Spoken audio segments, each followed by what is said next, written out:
No, what you need to understand is I'm the man. I'm the man in this relationship, and you're gonna start treating me like a man. My nigga, why are you yelling?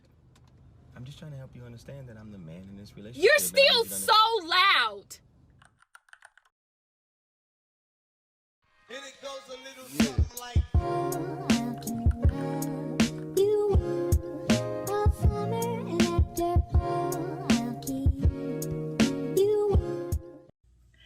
Hello Literates, I'm Britt Radley and welcome back to Writer's Ambition. For those of you who've been hanging in since episode 1, you're a real one. And for those of you who are just finding my humble channel, welcome. We hope you stay a while. So today I'm so excited to be doing a book talk on The Gilded Ones. I was gonna do a review, but you know, I'm not good at reviews. I'm really not.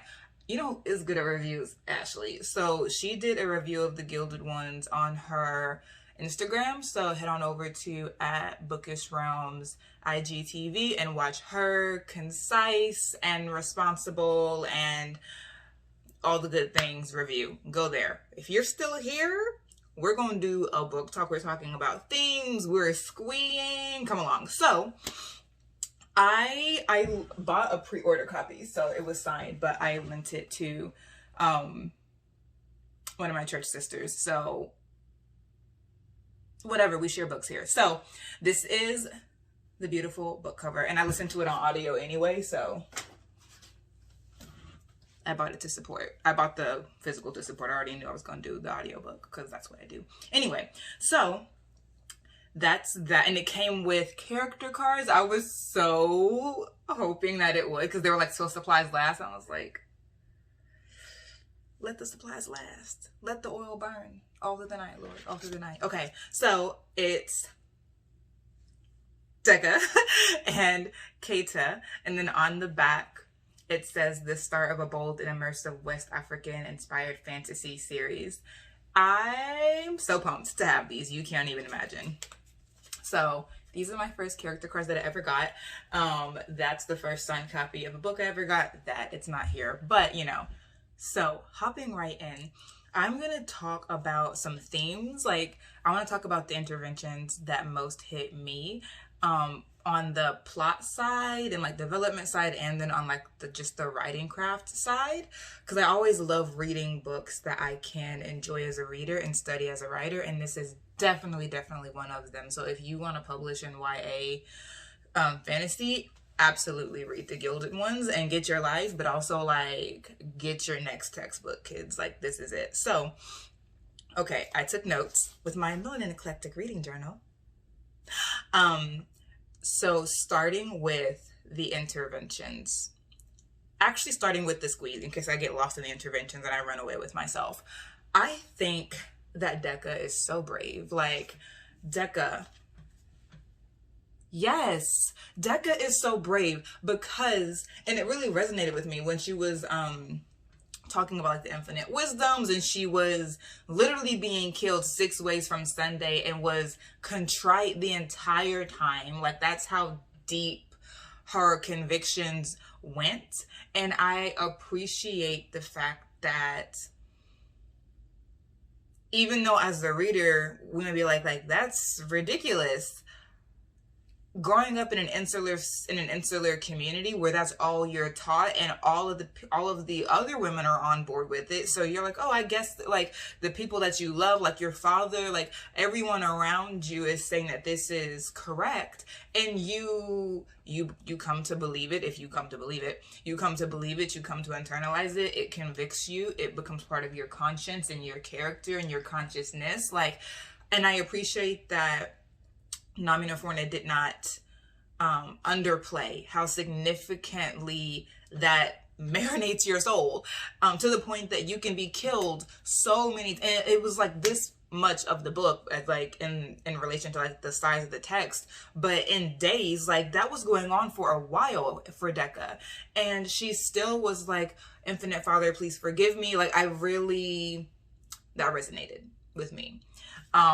Especially as a Christian, which, like, I don't think that the infinite wisdoms and the Bible are the same text. But I have had to return to the Bible as an adult and see like, oh, like some of the things that y'all are saying are actually in here. And it takes a while to untether what you're taught versus what is, especially for Decca. She was like, that whole thing is mythos. So I really, really appreciated the time and the care that Namina Forna took with like Decca's spiritual self, of like how she was reacting to the violence and the trauma of your father turning his back on you and you being told to die, or your father's gonna die from heartache or distress or whatever. Like that whole scene, like I did a live tweet and it's pinned to my Twitter at Britt Riderly, so go check it out. Beware of spoilers, but go check it out. There are no like major spoilers. When her father, spoiler alert, skip here like 15 seconds. When her father or Ionis or the priest could have got punched in the face, and I wanted it to happen, but it didn't. When he was like, you should die so that your father will live, I was like, are we pretending like she didn't save all of your lives? Like, if you skipped ahead, welcome back. So anyway, I really appreciated the care that she took with creating like the religious world and the religiosity of the people around Decca. I loved White Hands. I was worried for a second because she seems a bit duplicitous, especially because we're working from Decca's point of view, so we're only getting what Decca is getting. And sometimes you're like, White Hands are savior, and sometimes you're like, White Hands? What's going on? So that like up and down, it keeps you on the edge of your seat till the very end, and then you're like, I'm intentionally making different faces so you can't tell how it ends up.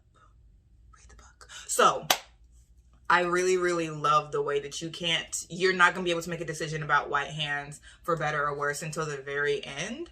And Namina Forna is very careful to keep you careful around White Hands. Like, you don't ever get too comfortable around White Hands, and I feel like that's the energy. Like, don't be too comfortable around me. Watch yourself. So I think that Deck is incredibly brave. I love the construction of White Hand's character and how she moves through the book. Keita, first Britta, my girl. Listen.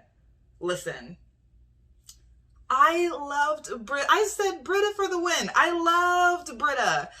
And we'll get to her in a second, because that's one of my first interventions that I think Namina Forna is making. Like, as far as like craft, I loved Britta. She was so sweet from the beginning. She remained sweet even through all the things that they go through. And when they're like, hey, we can be friends and then let's be sisters, like, they mean it and they keep that pledge. And the theme of sisterhood through the book, chef's kiss is too trite. Like, it's beautiful. It's salvific. The word I'm looking for is salvific. It saves them. And actually, we'll come back to the character skis. This salvific, like, that leads me into Decca's speech. Decca makes this amazing speech. I wish I could read it, but I don't have my book. It's probably for the best because you should read it for yourself. But Decca makes this speech, and it's one of the quotes that like circulated with the pre-order campaign of Are We Girls or Are We Demons? I thought I knew the answer to that question. I thought I was going to be like, you're girls, tell them that you're human. But they're more than that. And why should they be forced to be less than that just so they don't get abused, misused, and oppressed, which is going to happen anyway? So then what's the point of being human? What's the point of being human? What's the point of being a girl? And what's so great about being human if this is how humans act? Why am I aspiring to your level of, I almost said monstrosity, but like, and that's another thing that Namina Forna does, is this question that moves sort of underneath the text of, and that's definitely underneath Are We Girls or Are We Demons in a way, is who are the monsters? Because yes, death streaks are killing people. We can acknowledge that. It's true. But humans, priests, fathers, mothers, sisters, friends are killing young girls for bleeding gold. Young girls who haven't done anything. So just because you're told that I'm impure, you've lived with me all of my life. but because I bleed a certain color, like, she really forces you to confront what we mean when we say monster, by showing us different kinds of monstrosities. And I mean, it'll shake you. It'll shake you. Trigger warnings for violence, extreme violence, for murder, gratuitous murder, murder with a T, because I needed a timeout. I really did. And then, let me see, there is no sexual assault happens on the page, but it is gestured toward a number of times. And scarification. And like, there are some, like, there's reference to scarification on the face, but like, I'm talking about scars on like your back, like evidence of trauma. So those are all the ones that I can think to give y'all. Just go carefully.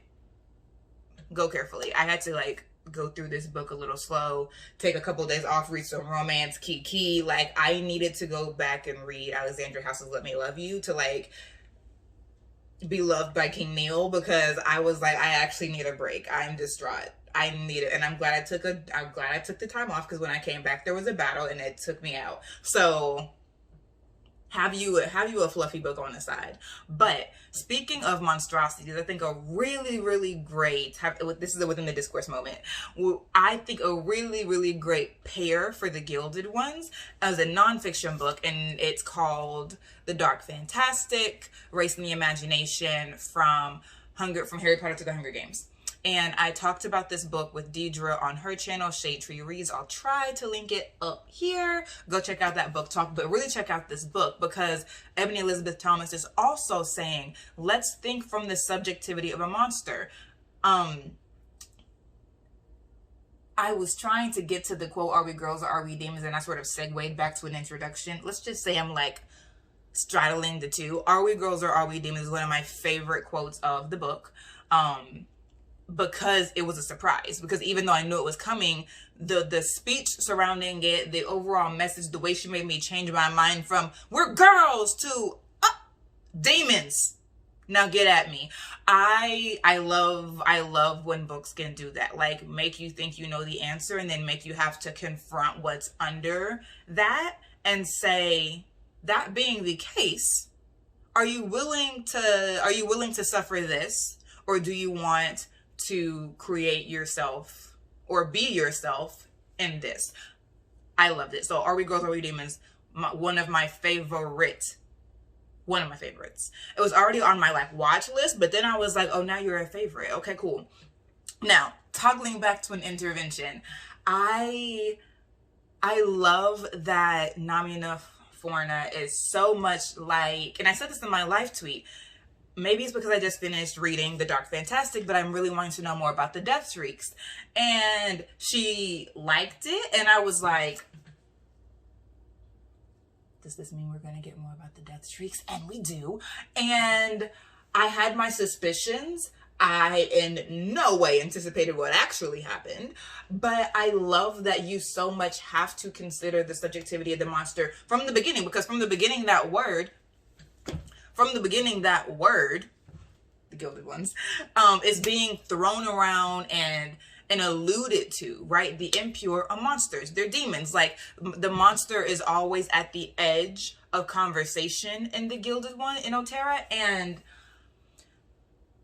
I like that Namina Forna calls us to be suspicious of who we call monster and who is calling someone a monster. Love it. Bring in the critical gaze. So that's one of my favorite interventions of the text, is bringing in the subjectivity of the monster and making the position of the monster, the character and the characterization of the monster be so integral to the text, to the story, to the plot twists, to everything, to the exposition. Like, you can't get around confronting the monster in numerous forms multiple times a chapter. Like, it's there and you have to deal with it. I loved it.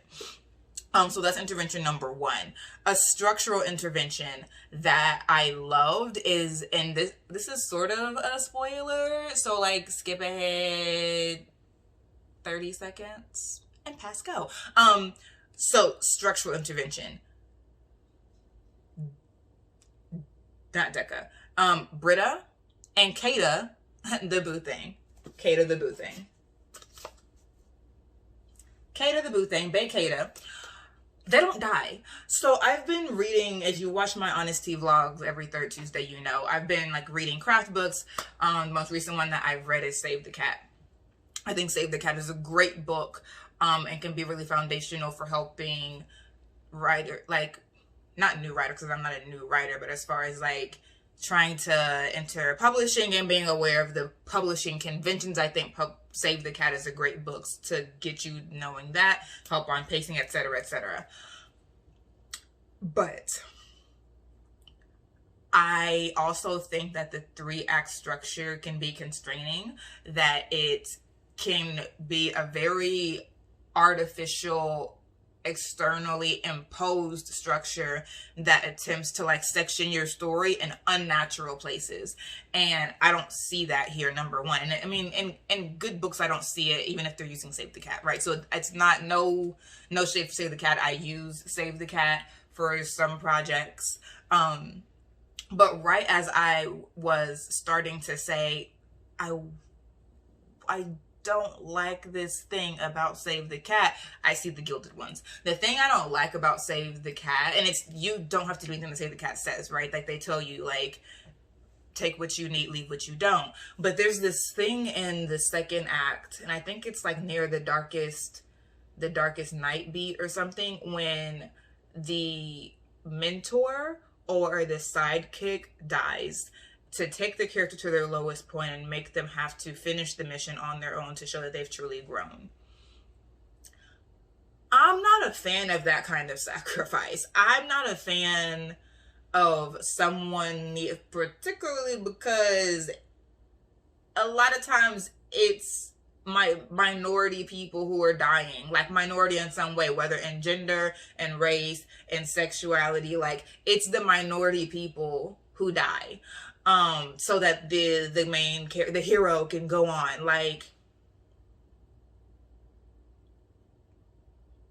what, like, learn your lesson or don't, but I don't place my life on it. So I like that in The Gilded Ones, Britta doesn't die, Kata doesn't die. They don't have to die for Decca to learn her lesson or finish on her own, and indeed she doesn't. Now this is a trilogy, so like nothing is done yet, but Decca did not have to lose people that she really cared about in order to learn her lesson. The point of, again, sisterhood through line was and is and always will be for them to say, we're not doing it alone. We're gonna do it together. We're blood sisters. We are gonna be the impure army. We who are dead salute you. Like, it's always to be in a collective, even if you have to create, cultivate, curate that collective, and they do. And I love that structural intervention that Namina makes, that comes as like character development of, oh, let's be friends, let's be sisters, but then carries throughout the text structurally as, I'm not going to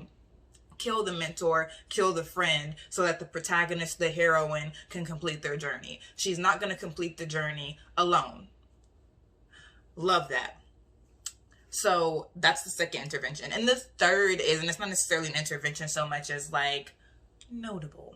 I love that this is so intentionally a feminist text. Like, that is what Namina Forna calls it. She speaks about it in interviews. Like, this is supposed to be a feminist text, and you see it with things like the emphasis on sisterhood, the feminine self, like developing. I love, and what I mean by the feminine self is sometimes when we have characters who are meant to be heroes, and especially Black characters who are coming through a lot of trauma, we almost, and by we I mean like in writing, they can almost become like just like a box marked hero, like just a box marked hero where they just train and they just fight and they just cry when things get too much and they just encounter trauma after trauma after trauma, but they don't get loving scenes. They don't get romantic scenes. Decca gets romantic scenes. Decca and Kata get romantic scenes, and and it's a little bit of a slow burn. I'm okay with that. They're like 16. Well, he's not 16, but he's not much older, so it's okay. But She is. And they get loving scenes, and I love that. And I didn't even realize how much I wanted it until it happened. And then I was like that really took me right to the edge of being like, don't make me cry because this girl's like getting a kiss on her forehead. Namina, y'all know the rules. When authors come in here and try to ruin my life, we're on a first name basis. It's very intimate when you come into my life and just start wrecking things. That almost took me out. A kiss. After all that happened in The Gilded Ones, that almost took me out. Can you see how ridiculous I am? But it's very important for me, for Black girls to get to have life experiences, not just experiences that like Black girls should have, like ridiculous. And Namina so careful with that, and I loved it. And that was just a very quiet, remember Sovereignty of Quiet, Kevin Kwashi, within the discourse, refer back. But that was just a very quiet moment. Like they created their own interior. It was very intimate. There was no one there but them. They created their own atmosphere, and I loved the beauty of that moment. I just loved it. And I love how we get a couple little more of those moments throughout. Speaking of Kata, those are all my interventions. Also the fact that even though it's a feminist text, it's like, it's not, the point of it is not to like rail against and degrade men. Like that doesn't happen. Not every man in the text is trash, and the ones that are trash, like they're not trash for no reason. They're clearly indoctrinated by the infinite wisdoms, and like it's not just like men are evil. Like even the people that you hate, you see their logic and their reasoning, even if it's completely selfish and disgusting and whatever. She doesn't just put men in front of you and act like they were just born that way. You see the society and the structure that created them, and I love that as well, because it just strengthens the argument. Speaking of men who are not terrible, Kata, dear, I did not like him at first, and I was worried. Because when they met and he was giving her them eyes, and not the like googly eyes, like the like, it wasn't a straight up side eye, but it was just sort of like a, okay. And also like, I know you one of them like Alaki, so like it was very this. And I wasn't expecting that, because I was seeing them together in the pre-order and the promos and everything. So I was like, oh, they're gonna be like baes. And they, they are, but it didn't happen immediately. That's why I said it was kind of a slow burn, because at first they were never enemies. It was not like an enemies to lovers thing. It was just sort of a like distance, and they had to like learn to trust each other. So in essence, it was realistic. Yeah, so those are all of my, let me make sure I'm telling the truth, intervention, position of the monster, the crew. Oh, so Are We Girls or Are We Demons is like my favorite quote. Another quote that, I mean, it's a favorite one because it like hit me.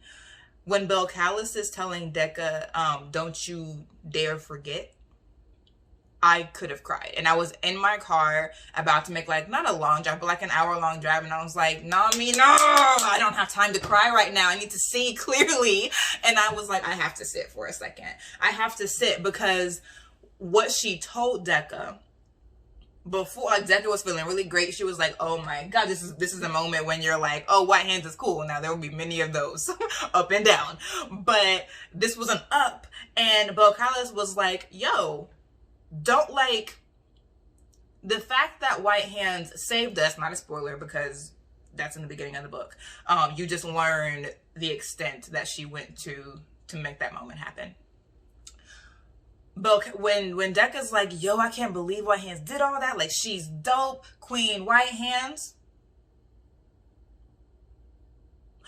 Belcalis is like, okay, but like, don't forget what she saved us from, and don't get too comfortable with the king because he allowed it to happen, because he allowed the situation that we had to be saved from to happen as well. And then she goes into telling her story of where she was before they met at the Capitol, and it's heart-wrenching, as you know that it's gonna be.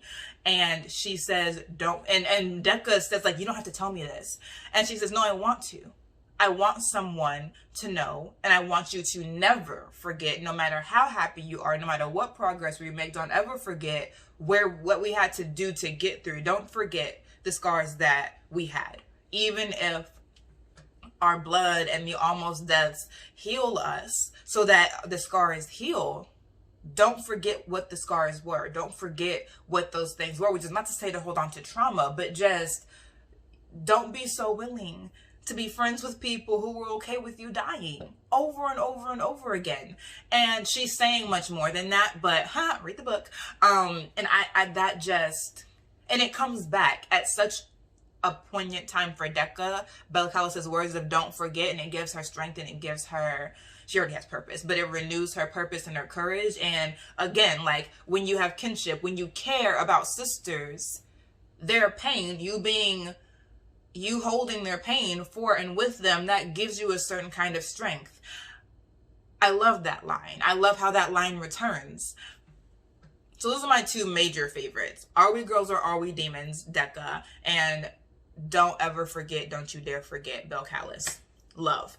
The last thing I'll say is I love the importance of story and history making in The Gilded Ones. And it reminded me very much of Ray Bearer, where it's like, we get told things. We get told things about the Aleki. We get told things about what it means to be impure. We get told things about Otera. We get told things about the Infinite Father and Infinite Wisdoms. We get told things about the Death Shrieks. And all of those things have to come under scrutiny once the Infinite Wisdoms no longer mean what you think they mean, what you've been told they mean, and you start to come into your Are We Girls or Are We Demons swag. Like, then we have a critical gaze, and I love a critical gaze. And I love how that starts to unfold through the text of, like, the story would not have reached the ending that it reached if history and story had not been questioned. And I love how important and how it's almost meta how these stories bring in the intentionality of story making and history making. I love it. And it reminded me very much of Ray Bear, which y'all know was my favorite YA fantasy of 2020. 2021 is gonna be a rough year because between Wings of Ebony and The Gilded Ones, and then Lizelle Stanberry's Blood Like Magic, and then Anna Gray's Beasts of Prey, like, and then isn't Redemptor coming out in August? Oh my gosh, how will I cope? But you'll be there to see me through. Okay, so those are all of my thoughts. So that's the end of this book talk. You should definitely read it. It's so good, because as much as I've said in these like 25, 27, whatever minutes, there's so much more. It's best had in conversation, really. Maybe later. But like, talk to someone about this book. Read it with the book club. Like, convert people to the Gilded Ones way. Like, and hashtag these gilded hands. Like, from now on, it's not going to be, do you want these hands? It's going to be, do you want these gilded hands? That's just the truth. But yeah, definitely check out, read, whatever. Definitely check it out at the library. If your library doesn't have it requested, I did. I found new power in requesting things from the library. Y'all, I'm trying to tell you, like, your library really, like, be looking at the requests that you make, and they do sometimes. Like, I just requested the ebook because, you know, me. They bought the ebook and, I only requested the audiobook, and they bought the audio and the ebook. So, and same things with Wings of Ebony. So you really never know. Definitely have your library get it, even if you already own it, because I do, obviously, but you want other people to read it. Library purchases help the writer as well. So that's just a little PSA plug. Get it from the library, push your library to get it. Share, tweet, post on all your socials. Let's get in this gilded way. Amen. If you made it this far in the video, comment hashtag these gilded hands, because that's what I was putting in my whole like Twitter live tweet. So many people could get these gilded hands. So many people could catch this gilded 1-2 combo with a drink on the side. Like, so many people. So if you made it this far in the video, hashtag these gilded hands in the comments. And leave a green heart if you want to. I can't really do the Gilded Ones makeup look. You see, I am Bear's Baby's bottom, but I'm wearing tinted chapstick. That's the best I could do. And then wear some green. Like, that's all I have within me. So anyway, thank you so much for watching this video. Go get this book. Let nothing turn you away. And until then,